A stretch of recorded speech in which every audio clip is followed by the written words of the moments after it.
இது police training. பல பசங்களை போலீஸ் ட்ரைனிங்ல தன்னால முடியலன்னு வந்துருவாங்க. என் நண்பன்லாம் வந்து பாத்தீங்கன்னா நிறைய முயற்சி பண்ணா கடைசியில் அவனால ஒன்றும் பண்ண முடியல, வெளியே வந்துட்டான். கடைசியில் அவனால அவங்க எதிர்பார்த்த அளவுக்கு ஸ்பீடா பண்ண முடியல அப்படின்னு சொல்லிட்டு வந்துட்டான். ஸோ எவ்வளவு விஷயங்கள் இருக்கு.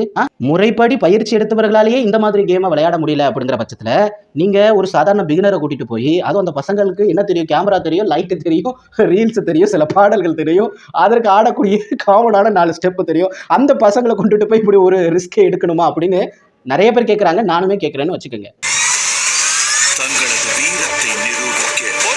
ஸோ இந்த மாதிரி கான்செப்ட் எல்லாம் தூக்கி குப்பையில போட்டுட்டு நல்ல அழகா ஃபன்னா மக்கள் எல்லோரும் என்டர்டைன்மெண்ட் பண்ணக்கூடிய அளவிற்கு ஒரு நல்ல கான்செப்டை கொடுங்க.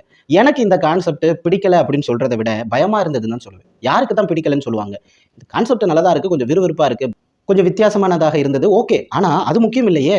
அந்த பசங்களுடைய ஹெல்த் எனக்கு ரொம்ப முக்கியமாச்சே, அந்த பசங்களுடைய பாதுகாப்பு எனக்கு முக்கியமாச்சே, சேஃப்டினஸ் முக்கியம். அதனால தான் உட்காந்து பேசிக்கிட்டு இருக்கேன். ஸோ இந்த மாதிரி தேவையில்லாம தேவையில்லைங்கிற வேணாங்கிற